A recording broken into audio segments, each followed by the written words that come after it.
Good evening, everyone. Are you ready? Amen. So, Brother Ryan, calling ka sa taas.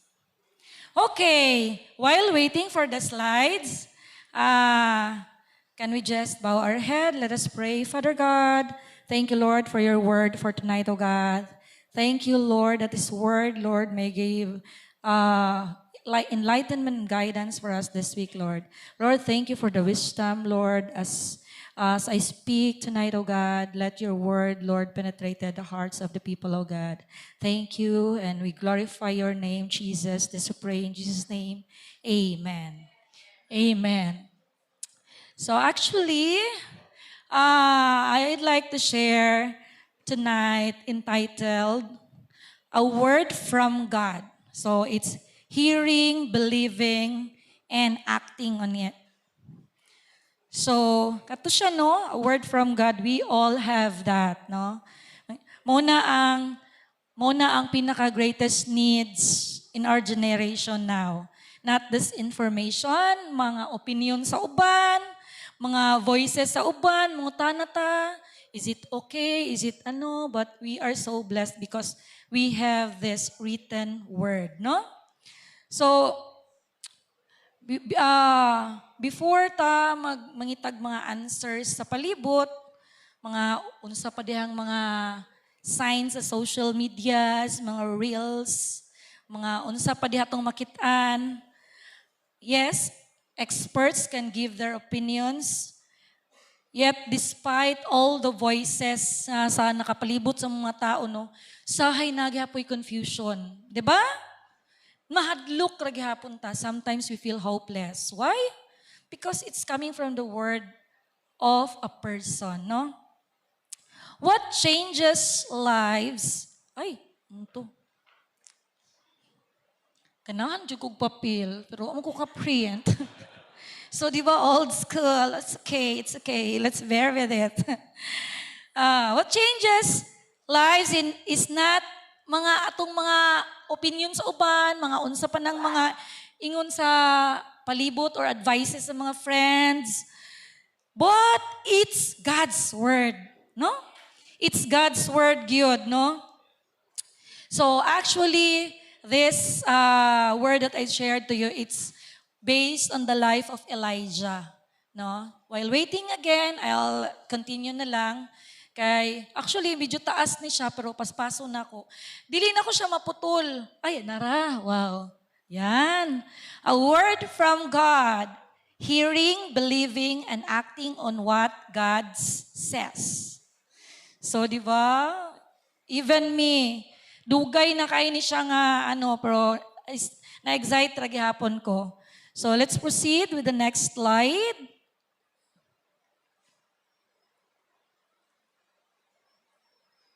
Okay. Ayan.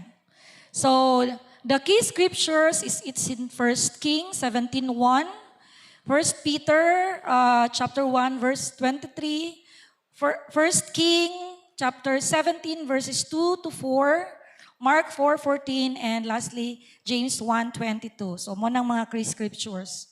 Medyo daghan siya, pero actually, kamay lang siya. And, yeah. So, in 1 King, di hapon siya most text. Sige, ako na lang basahon diri.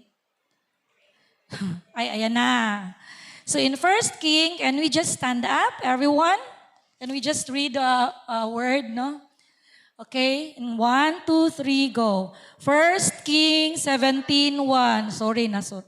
Now Elijah the Tishbite from Tishbe in Gilead said to Ahab, as the Lord of Israel lives, whom I serve, there will be neither dew nor rain in the next few years, except at my word. Father God, salamat kay Lord sa pulong, Lord. Salamat, Lord, nga kining pulong, O God.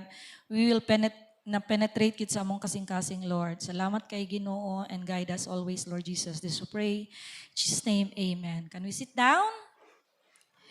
So, let us see this verse, no? Where Elijah suddenly appeared on the scripture. Kay nitanaw na ko sa verse, sorry ha, na wrong day oh, ayaw na lang ninyo tanawa ang S. Gitanaw na ko ang 16, wala gyud si Elijah dito. Nikalit lang siya introduce, no? Elijah was nobody, no? Walay introduction. No, wala siya yung mga family background nga na-mention sa Bible. Wala po siya accomplishment. No? Wala siya yung mga, basta giingon lang din sa Bible, sa word ni Lord nga, Elijah, the Tishbite. And then, he immediately stands, no?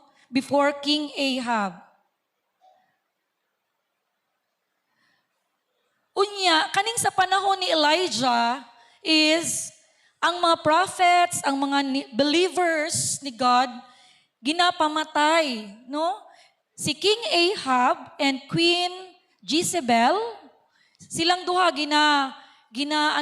ginatigom ang mga prophets, ang mga believers kay ilang gipamatay because they pushes sa katong pag-worship kay Baal. That's why kaning pagtindog ni Elijah telling King Ahab na there are no dew nor rain coming because it's the word of God nga giingon sa iya it's a risk already sa iyang lives, no? But despite of which, Elijah, wala siya nahadlok, no? Wala siya nahadlok. In the midst of that darkness, Elijah stood up, no?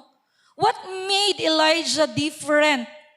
It was not his title kay o man siya title, o man siya dili siya nobody gyud siya, no? He's a nobody, pero ni take act siya, no? It wasn't his influence, wa po siya influensya, wala siya yung mga resources, no? The thing that made Elijah stand out was that he had heard from God. Katulang iyang gigunitan, no? While others were listening to the culture, nang naminaw sila kay King Ahab, Elijah was listening to God. While others were bowing to Baal, Elijah was bowing before the Lord, no? So, while ang uban naghilom kay nahadlok, yes, they believe in God, but they keep silent because they was afraid. They were afraid, no? Elijah was speaking with boldness, no? Wa siya'y kahadlok. The same God spoke to Elijah is still speaking today through His Word. And ang nice pagyud is, it is a written word already. Dili ta matagbaw, tuwad-tuwad, aron madunggan lang nato ang iyang pulong, no? And that is kanang the question now is, next slide, are we listening? And are we willing to take act on what He says? No? Amen? Amen. Murag seryoso mong kayo. Kana ang akong i-next. Okay. Tonight, okay, next na ta. So atuan na siyang hibalon pa more, no? What happens when a person receives word from God, then believes it, and boldly acts upon it, so unsay mahitabo, no? Because one person with a word from God, pwede maka-change og family. Pwede maka-change og siguro sa community ninyo, no? Or sa office, or sa schools, no?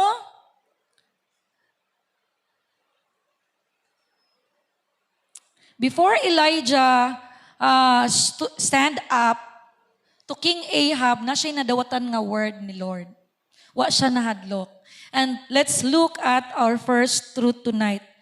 It's in 1 Peter, verse 1:23. Being born again, not of corruptible seed, but of incorruptible, by the word of God, which liveth and abideth forever. Unsa daw? Live, no, buhi. Buhi, forever, pagyud. No? So, it comes with the first point is, you already have a word from God. Amen? Tama ba? Naabot na tanan, ana? Then, we will read the Bible because didto na to mahibalaan at madiscover, no? So, one of the reason nga daghan kay mga believers ba nga mag-struggle to walk in faith, to walk by faith, no? It's because they think that God has not spoken. Wala, abi nila no, usahay manggod kay, daghan kay taga ng signs ba, we're relying on it, no? We're looking at the agreement sa uban, no? Sa uban mga tao, no? So, mingon ta karon nga, ay, if only I am like Elijah that received that word. Ha? No? The truth, muna ang tinuod, you already have a word from God. No? Nitindog si Elijah with confidence because he has that word and we have that also. We have the same word that Elijah had before, no? Amen ba? Di ta mahadlok no? The very word that created the heavens and the earth was planted in our hearts, in your hearts. That divine strength mo transform sa tua from inside out. Ingon ni Pastor last Sunday, transformation from inside out. And made us a new creation in Christ. Who believes in that? Amen. The problem is not that God is silent, wala siya naghilom. The problem is that many believers fail to recognize the power of what they already possess. And sometimes kita makalimutan na, no? That's why we are here to be reminded. That's why we need to be, attend fellowship for us to be reminded of the Word of God. No? Amen? We are carrying God's promises. No? But sometimes we're acting as though we are powerless. No? We are carrying God's truth. It's coming from the Word of God. But sometimes we are living as though we are defeated. Kuan manggod ko karon oy, naing-ani jud ko. Oh, di ba? So no, we are carrying this God's word, and you have that, we have that. It is written, it is very accessible to anyone, anytime, no? But we are often intimidated by the opinions of the people. Nalang gani migon, pangit man ka magsulti sa tubangan. Mali-mali man imuhang pronunciation ay. It's okay. So what? No? It's the word of God. Bala na lang magkalisod, no. At atong i-goal si Brother Fats og si Lyle. No?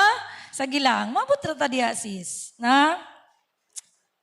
Elijah believed God's word enough to stand before King Ahab. The question for us today, do we believe God's word enough to stand up before this generation? Are we ready to go out and share the gospel of God? Yes, it is. And then, start life class.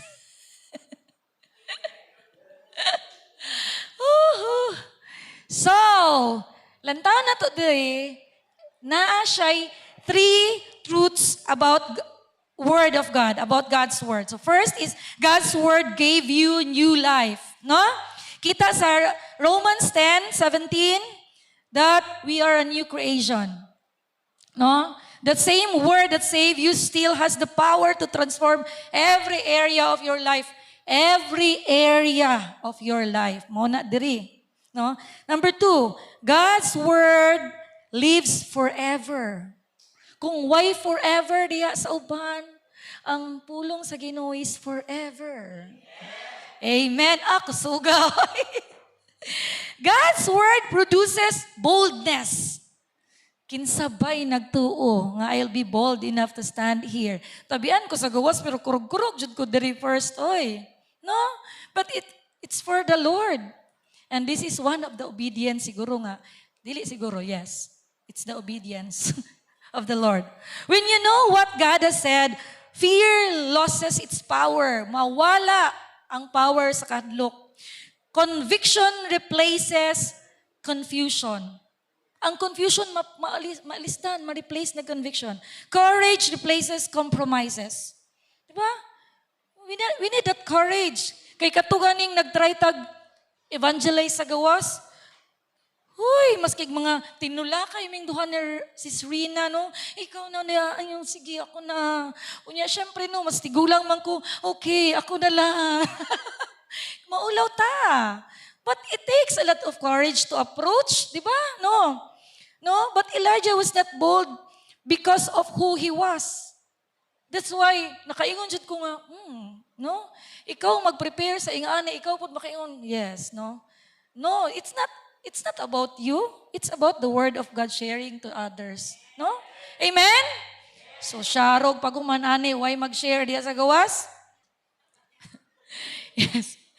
And again, that same word is living inside us today. No? Every believer has a word from God.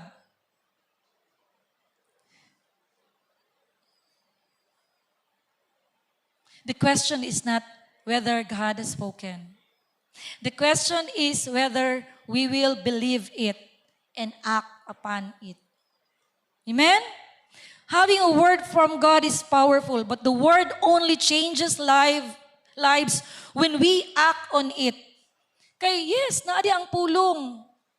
Pero kung dili nimo lihokon, kung dili ka mo take the first step. Diba? Faith. Elijah didn't just receive the word. He stepped out in faith. That brings us to our second point tonight. The point is faith speaks and acts on God's word. Sorry. Yan.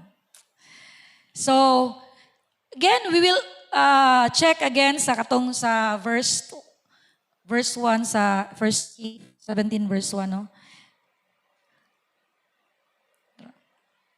Imagine if Elijah have that word but simply stayed sa daplin. Nagpampo, dito ra siya.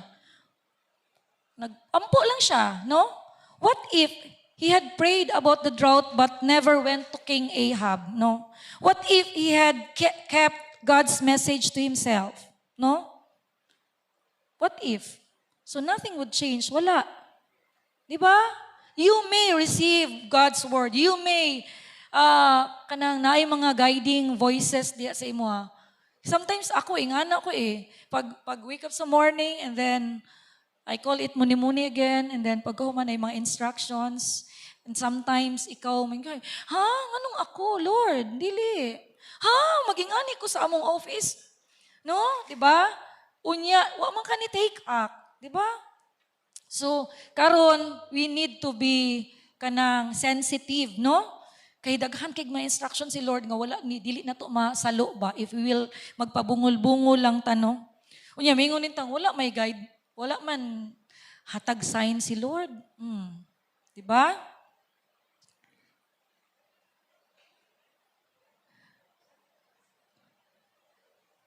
Elijah's breakthrough began the moment he moved beyond prayer and stepped into obedience. Nagsugo dito when he stepped up. And then nagsunod-sunod na dayon, no? Prayer is essential, yes. But there comes a time when faith must leave the prayer room. Unya, mugawas ka sa real world and yun you take up. If you have that instruction, tagay ragod na siya, Sometimes na mga ingana sa kuha, no? Then usay, maulaw ko, anong tagaan na ko siya, Lord? And then sometimes I take up. Niduol ko sa somewhere sa dito pa tong church sa Pikas nga side. And then naay isa ka mag-ama. And then, naginaing, tagain na siya. Tagain. And then, ulo, mong kumuhatag. Unya akong kwarta mo, tama ron po ni Lord. And then, sige, hatag ko Lord. Hatag ko, niduol ko saya. And then, when I give to the Father, kabalo ba mo nga, it's the birthday of sayang anak, ato nga day. Ano ko, kahilakon kay ko. And then, I talk to my kids nga, dili na ta mag-eat out karon ha because I give it to the papa. Ano siya, okay, nanguli mig balay, kahilakon ko. Diba? That's why we need to be, kay kung nagpagahi-gahi day ko ato, no? So that's why we really need to take act, no? Gawas kita. There comes a moment when what God has spoken must be declared and acted upon. We need to really act, no? Elijah had no visible evidence nga na drought is coming. Galugdong ra gihapon. Ngit-ngit magyapon wala man nag-disappear unya na drought. Walay signs sa sky nga na drought karon but still he boldly stood before the most powerful man in the nation. Katunga time and declared what God says. No? That's what faith does. Nga kanang wa pa kay nakita, wa kay proof, no? Why confirmation na ay lugdong, lugdong. Dagom. Gloomy. Sa mga young generation, gloomy. Lami mag-bed rap. Sorry. Faith agrees with God before anyone else does. No, that's faith. No? That's faith. There are 3 lessons from Elijah's boldness. Number 1. Yan. Faith speaks before it sees. No? Elijah announced the drought before there was any evidence. Ing ana ang iyang nahitabo. In 2 Corinthians 5:7-10, for we walk by faith and not by sight. No? Many people want to see first, then believe. Tanawad ako, kung ano ba, ay ako matuo. Lahi man, the faith of God is believe and you will see. Tuuhi aron makita nimo. No? Believe and you will see. God says believe first. And then you will see it. And then, dili biya sa yun. Bayad na imuhang bill. Wala, may sulod akong bulsa, Lord. Saan man ipagbayad? No, believe and then you will see. No? Number 2, faith acts on God's word. No, it's coming from God's word. Diba? Elijah did not merely believe the message internally. He acted externally. Faith that stays in your heart but never reaches your action will never change your circumstance in life. No? Tuo ka. Wa man ka nilihok. Hadlok ko. Pero nito ka kay Lord. Pero mahadlok man ko uwi. Diba? Napay nituo ka pero nahadlok ka.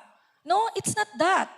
This is the mga lessons that we can learn, no, from Elijah's life, no? In James 2:17, faith without work is dead. So it says, the word says, no? Number 3, obedience sets miracles in motions. When you obey God, when I obey God, diba, when Elijah obey God, and then, after gingnan mo si Elijah, go to the brook of Cherith. Tama ba ko, Pastora? And then, naay ravines dito nga maghatag sa imog food. Kung ingnan daw ka na, adto lang dito sa sapa. Naalay maghatag sa imog food. Diba? Wala siya nahadlok. He just follows God's leading, no? And then, it follows the widow's miracle niya. Adto dito sa balay sa widow. And then, ang widow, gamay rapat ka iyang-iyaha. And then, ingon sa Ginoo nga, pakanoon ko nimo. Wala sila nakabsan because they believe in God, no? They obey. Ang widow ni obey pod, no? The raising of the dead child. So, nagsunod-sunod. Because of that first obedience that he did, nagsunod-sunod, nakita niya ang sunod-sunod nga mga miracles, no, and guidance ni Lord. Every miracle can be traced back to a moment when Elijah chose to obey God and speak, no? One act of obedience, try to imagine that, can open the doors of a lifetime miracles. it will follow and follow and follow. I know everyone here have experienced already these miracles. But sometimes we need to be reminded, no? That this is the kanang mao jud ni ang ano no, that we really need to obey God, no? Many believers is asking God for the next step while ignoring, Lord, unsa na may sunod? Awa pagay nimo gi tuman akong first instruction? No? God often reveals His will one step at a time. So ang Ginoo sometimes one step at a time ang instruction. Sometimes one step at a time ang iyahang blessings. And then if you never recognizes that blessing sa first step, how can you do to the next step? Di pwede mo saka ta di sa hagdanan nga diretso ta lisod kayo oy, no? Diretso ka sa second step, no? We want the whole plan, but sometimes God gives us the next step. And then the next step na naman. We wanted guarantees. God asked for faith, tuo. Ayaw pangihulan o guarantee. Ay, wala. Tuo. Then, the guarantees follow, no? We want certainty. Lord, tinuod, bijud gani? Sure na bijud ni? No? But God asked for a faith. Even you have faith of as little as that mustard seed. Una lang ingi pangayo sa Ginoo. Faith, no? That's very important. We want certainty, but God asked for obedience. Obey. No? Daghan kay mga encounters sa Bible. Sometimes I say that kanang God sometimes doesn't make sense. Kanang usay ba? Unsa man yun? Nonsense kay di ba? Katong sa time sa nila John, katong gipa round sila, trumpet lang, round collapse na ang walls. Di ba? Kitsa ba? Oh, no, di ba? Sometimes, if wala to sila ni follow, wala sila ni obey. 7 days good, no? And the next step, unya human, blow the trumpet, unya ni collapse. Kung ikaw, tagaan kay instruction, buhatan ni hang, ano man, Lord? No. Lord, pareha sa ano ni Pastor Shalom, that nai-leading saya, da give up ni ang iyang isa ka client na very big. Ano, Lord? No. Pero wala siya ng tana. Just obey. She just obey. Follow the next step. And kita mo na to si Pastora. Blessed na blessed. Na? Amen? Amen. Elijah's ministry did not begin with when fire fell from the heaven. It began when he was willing to stand before king, no, and speak what God said. When God gives you a word, don't just pray about it. Sige kay pray, Lord, mo na bajud ni Lord. Lord, adto na gani dito. Lord, mo na bajud ni Lord. Gani, adto na gani. No? Ayaw, sige pray diha. Believe, tuhi, and then speak it, and then act on it, no? Diba? Because faith that acts is faith that sees God move. Diba? Amen? Amen? Grabe ka seryoso. Isuga ni Pastora karon oy. I came from a 2-day travel and then perti ka saksak ang day karon. Diba? Pagsulod sa mga bata sa kyan, Mami, baho sa kyanan oy. Ako ba'y baho? So nagdali-dali siya kog ilis kasi na mag-embrace diya, no? Elijah not only spoke God's word, but after obeying the first instruction, God revealed the next step. No. This teaches us a powerful principle that God guides us one step at a time. No. Amen? Tara diyo, believe it, speak it, act on it, because faith that acts is faith that sees God move. Amen. No? Napujud ko gisingit diri sa kilid. God guides us one step at a time. Amen? Amen. So, it will lead us to point number 3 that there is no substitution for acting on God's word. There is no substitution. No. In Mark 4:14, the sower soweth the word. Ganun kanimo ko akong gipili, oy. Lisod na nun siya basahon, no? Yeah. And then in James 1:22, but be ye doers of the word and not hearers only. Diba? Klaro kayong mga instruction. If we really dig in the Bible, study the Bible, there are instructions in the Bible. Even your yes be yes and no be no, it's in the Bible. There's no maybe. What day maybe rito? Let your yes be yes and no be no. There's no maybe. Diba? You cannot dili niyo mahibalaan ang tinuod, ang truth in God's word if you will not read the God's word, no?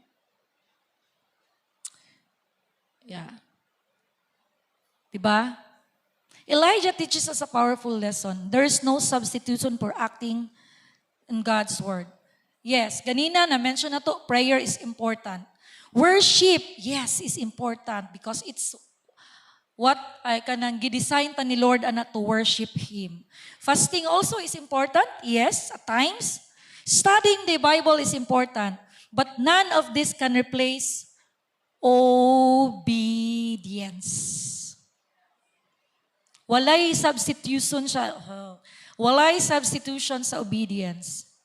Naka-experience ko ani nga, puno kayang church na ako sa pinakilikod. Nya, grabe kay lami kayang kantala. Nya, piyong lang jud ko. Hangtod, pag mata na ko, nag-ana na ko.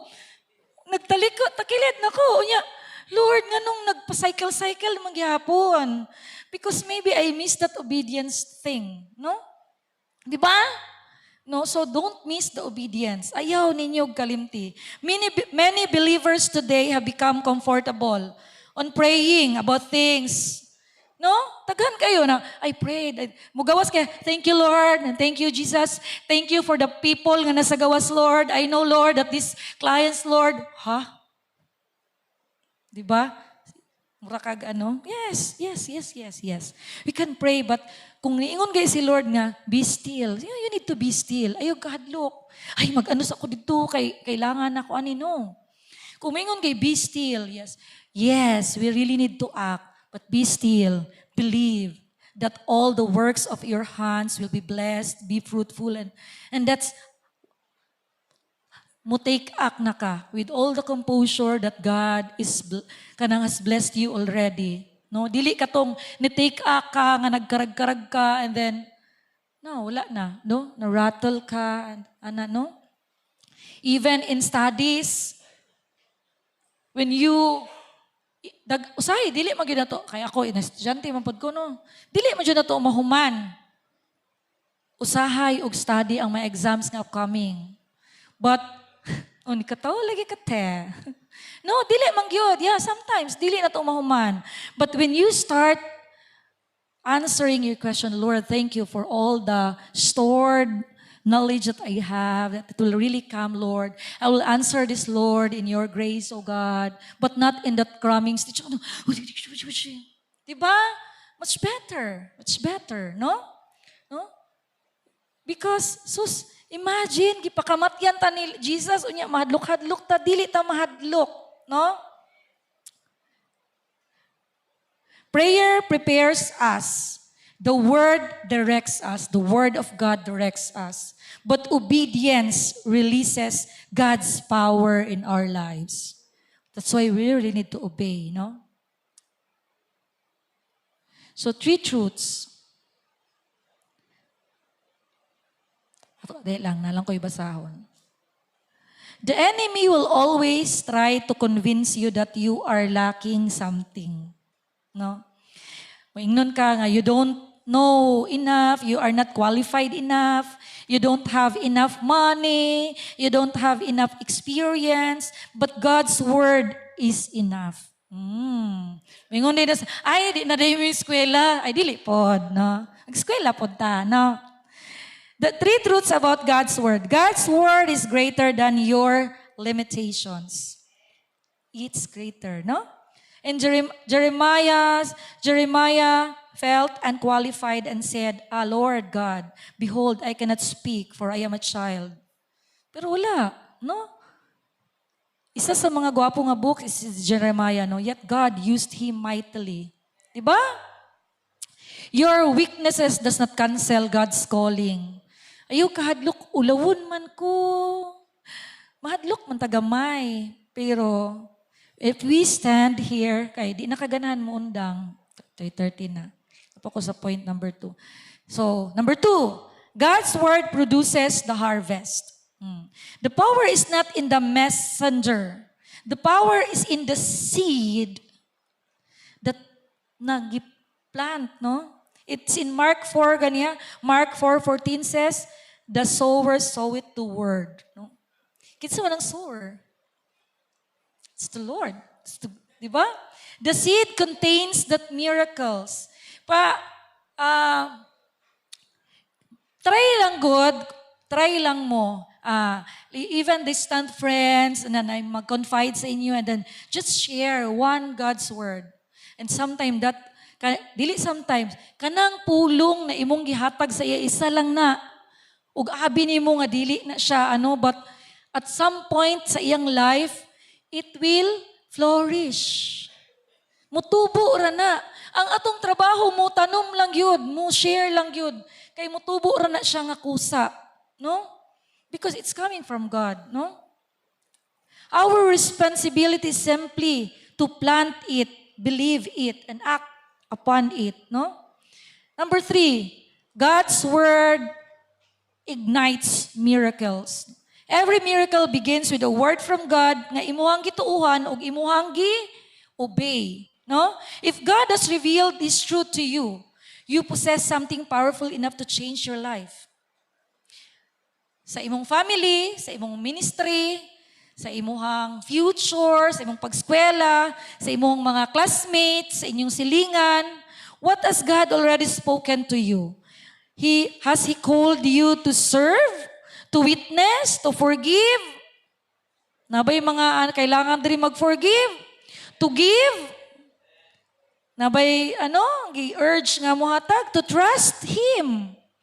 Stop waiting for another sign. Hindi na ta magulat-hulat pa. The miracle is not in receiving a new word. The miracle is often found in obeying the word you already have. No? You may feel like all you have is word from God, but when God is in that word, it's more than enough, no? It's more than enough, no? God's word. When faith acts upon God's word, ordinary people experience extraordinary result. You can experience extraordinary result. Yes, you can. Elijah acted on the word. He receives the word. A word from God, but when God is in that word, it's more than enough. When faith acts upon God's word, ordinary people experience extraordinary result. So, Elijah acted on the word he received. But something amazing happened after his obedience, no? God did not reveal the whole plan at once. Wala ni gi-reveal ni Lord sa iyaha. He revealed the next step. No? The next step sa God guides us one step at a time. This is the last point na abi na ko gamay na lang. Okay? I'll just read in 1 Kings 17:2-4. And the word of the Lord came unto him, saying, Get thee hence, and turn thee eastward, and hide thyself by the brook of Cherith. And I have commanded the ravens to feed thee there. No? One of the greatest lesson is pag-follow o pag-obey niya sa first step, na-experience niya ang miracle the next step. No? God often reveals that next step after mo first obey ba, no? Elijah, wala niya na-receive nga unsa tong sunod-sunod nga na-experience niya. God didn't tell him about the ravens, about the widow, wala niya ginon, tanan, wala to niya giingon. But all Elijah had one instruction, And he obeyed. And only after Elijah acted on the first word did God reveal the next word. There are three favorite kayong three karon. 3 lessons about God's guidance, no? God leads one step at a time. One step. We want sometimes kanang, Lord, unsay sunod, what's next? But God gives the next step after nimo tumanon ang first step. We want destination. So, bisa. Ayaw sa tanawa tong sa tumoy, no? God gives direction, yes. No? Because in Psalms 119:105, it says, "The word is a lamp unto my feet and a light unto my path." So try to imagine that if you have that God's word, you have directions, you have that destination, no? Number 2, faith, trust God without knowing everything. That's faith, no? Trust God without knowing everything. That's faith. Usahay mo uning makadelay, no, nato, because mo gusto sa guarantee before ta mo obey, no? Ngayon ta nga, Lord, what will happen next if I do this? Wala pa ganin mo gibuhat. How will you provide me? Unya, wala pa man ka nag-take up. What if it doesn't work? Wala pa gay nagsugod. Daga na kay kag pangutana sa imong mind, no? So, faith that's not required all the answers. No? Just have faith in the Lord and take the step 1, no? For we walk by faith and not by sight, no? It's in 2 Corinthians 5:7. Number 3, obedience unlocks provisions. Sometimes dili nato provision, yes. Because it's His promise that God gives you. God supply all your needs according to His glorious riches. Pero sometimes di nato makitaan because wala man nato tugi acknowledge ang instruction ni Lord na number 1. How can we kanang acknowledge that provisions nga ang iyang giingon first, wala man nimo gituuhan, no? Mao na day unta to ang susi para padulong didto pero wala man kaniagi diri man kasapikas ni agi, and then what happened? So wala nimo na experience the provisions nga katong extraordinary and the supernatural provisions ni Lord, no? Amen? Diba? Try to imagine, after Elijah ni obey, gi-reveal niya ang provisions. Unsa isunod niya, wa man siya tanan. Diba? Naay brook dito sa unahan, naay water dito, naay ravens, muhatag sa imong food. Naay protection from your enemies. Step by step. Wala to gingon ni Lord isa-isa. After sa step 1, tagaan siya water. Gitagaan siya food. Gitagaan siya protection. No? Where God guides, God provides. Amen? Again, where God guides, God provides. Amen? Kung nagay-leading ay kahadlok, Lord, ako ani oy. Remember ko si Karen, Lord, ako ani oy. Go! So, di ba? Sa way paghadlok-hadlok, go. No? Many people are waiting for God to reveal step 2. Hantod 10. Unya, ang step 1 is wala pa dito na nabuhat. So that's why if you have that now, if you have that instruction now, take the step 1 so that you will experience the steps up to 10. Oh, excited na kay ko, Lord. No? God is asking you to have that step 1. The miracle is often hidden in the next act of obedience. Gitago or natago sometimes or di lang nato makita. That miracles is on the other side because wala man tanitikang. Isa lang man din to ka first step. Diba redundant? Isa lang man ito ka first step. So, ako na po yung nakahin. Yan. Lo, have you obeyed step 1? Ask yourself. Diba? Don't wait until you understand everything. Lord, what ko kasabot, Lord? Unsa naman ni? Sometimes no, katong first nga na-disgrasya, jud ko nga natumba o niya, natindog ang sakyanan. Ang akong gipangutana ato is, Lord, nganong diri? Ano ba, no? Nganong diri? Nganong didto? Nganong karon? Nga, alas 3 sa hapon among presentation niya, alas 11 na. Nganong karon, no? Because after that, kay Lord, diri lang mi mag-wait. Kaya akong kauban, gusto na mo atog police station, no, we will wait here. And then, because na dito ang mga provisions. No, naitao nga nagtanaw-tanaw. Unya, nawag siya pulis. Tapos, ang tao din nga nagtanaw-tanaw, nanawag siya siyang manghod. Nagpadalag duha ka motor kay, mo dito among sakyan pababa. Ha? Unya, di ba? Pag abot na mo dito, abi na mga ni sa karinderya. Ang ato rin mo dito kay, event to sa mga healthcare health workers, no? Unya, daghan kay pagkaon, pero usahay, ang pagkaon, dili mo siya nam because, di ba, kay traumatic kay natumba jud mi, niya ako ang nag-drive. Natumba jud ang sakyanan. Imagine nga, paana siya, bundok sa bato. Ni ana ko, huy, pangpang, nibalik ko. Pagbalik na ko is bundok na siya sa lapok. Paana siya. Natumbang sakyanan niya. Mag-ana na siya pagtindog. Nagkatubang na sa dalan. Pabalik na. Dili na ko ma-picture out. Maunsa to siya nahitabo. But again, wala mi tanan. Wala mi mga gasgas and everything. And even though ang sakyanan kay manual to, pero wala siya napalong. In place pa akong tiil, bisa natumba na. Nasa brake, nasa clutch. No?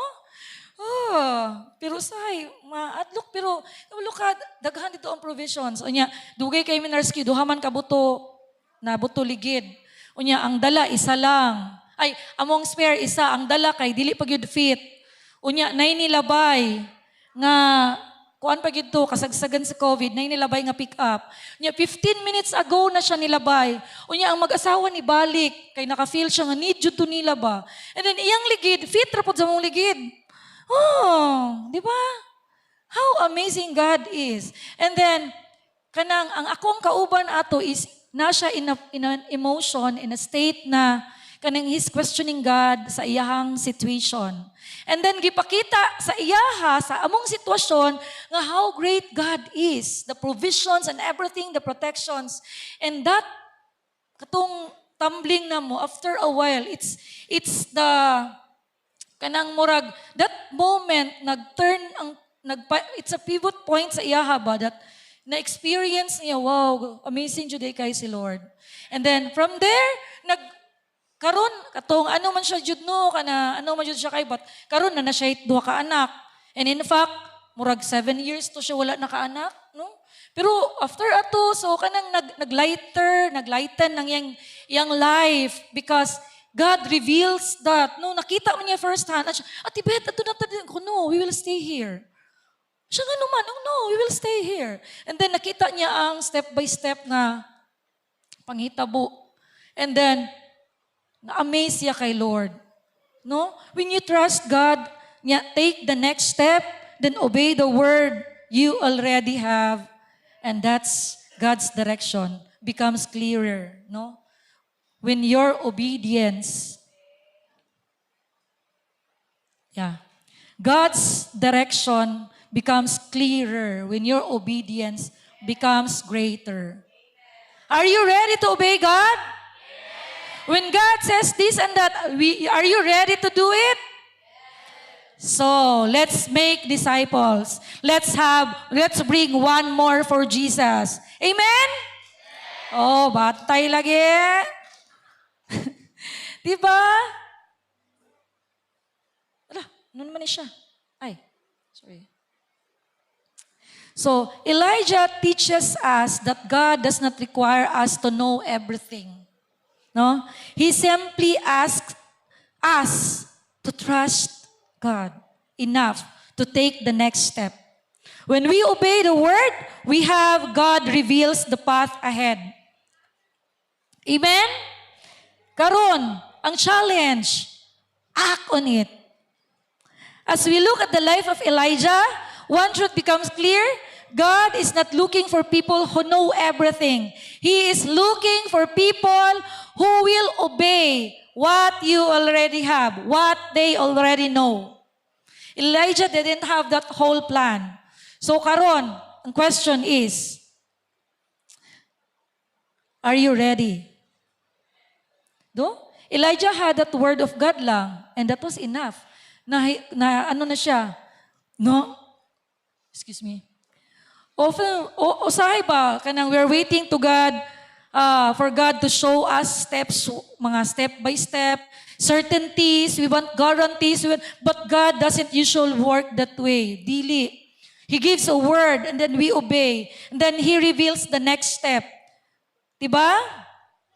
Amen ba? God's will unfold one step at a time. His direction becomes clear. Kung mo-obey lang ta. Maybe God has already spoken to you now. Perhaps He has called you now. He has challenged you now. He has called you to step out in faith, step out in your comfort zone, no? And you've been praying, Lord, show me more, show me more, show me more. But perhaps it's God saying, act on what I've already given you, no? Act on what I've already told you. Ana si Lord. The miracle you are waiting for may be on the other side of your obedience. Don't wait for another word, no? Act on the word you already have. Trust God the next step. Because when faith acts on God's word, again, you can feel, you can experience extraordinary result, no? Again,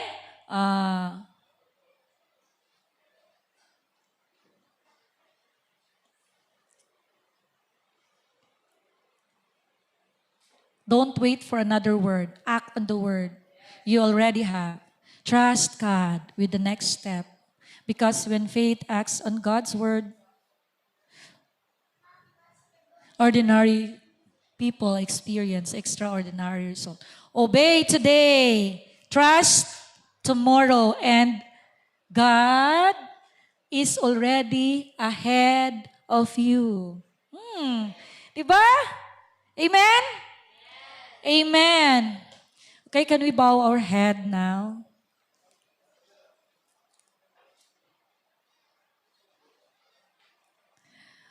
Okay, let us pray. Father God, Heavenly Father, thank you, Lord, for the word tonight, God. Thank you for living in a powerful word para sa mo, oh God. Thank you, Lord, for speaking, oh God, to us through the life of Elijah, Lord, and reminding us, Lord, that you're still going to guide us, Lord, today, oh God. The same God, Lord, nga naghatag kay Elijah, oh God, og instructions, oh God. The same God na naghatag kay Elijah before. It's the same God today that kanang nagaguide sa tuwa, nagagive of courage, nagaguide, nagahatag og wisdom, kahatag og provisions. We need to believe Him, no? Thank you, Father God. Thank you, Lord, sa tanang mga pulong, oh God. Give us this ear, Lord, to hear your voice, O God. Thank you, Lord, for our hearts, Lord, na willing, O God, to obey you, Lord. Thank you, Lord, for the faith, Lord, you'd give us, O God, that we can act, Lord, on the word, Lord, in your instructions, O God. Help us, O God, to walk by faith always, Lord, and not by sight, O God. Thank you, Jesus, for the whole plan, O God, nga imong gi-reveal even, O God, step by step, Lord. Salamat kay Ginoo. Thank you, Lord, for all God, the word, Lord, and God's truth, O God. Thank you, Father. For those who are facing decisions, challenges, karon mga uncertainties, grant them the courage, O God, like Elijah, Lord. Let them know, Lord, that your presence goes before them, O God. Your provision, Lord, follows, Lord, after obedience. And your promises, oh God, it never fails, Lord. Your provisions, Lord, it never late, oh God. It's always on time, Lord. And it's more than enough, Lord Jesus. Lord, remind us, Lord, that we do not need to know everything, oh God. We only need to know you, Lord. Obey your voice, oh God. Give us the boldness, Lord, to take that next step, Lord. Believing, Lord, that you will meet us there, oh God. Thank you, Lord, that your word, Lord, will burn like a fire, Lord, sa among mga kasing-kasing, oh God. May strengthen our faith, Lord. Renew our hope and move us into action, oh God. Let miracles, breakthrough, restorations, and revival, Lord, come as we walk in obedience to you, Lord. We declare tonight, Lord, that we will not merely be hearers of the word, but doers also, God. We will act on the word you have given us, Lord. We will trust you with the outcome, oh God. Thank you, Lord, that a person with a word coming from you, oh God, and the courage, Lord, to obey is unstoppable, oh God, because you are with us, Lord. We surrender our lives, oh God, our plans, our futures, Lord, into your hands, Lord. Father, thank you, oh God, even for your unconditional love to us, oh God. This we pray and give thanks. In the mighty name of Jesus, we pray. Amen. Amen. Thank you, Jesus.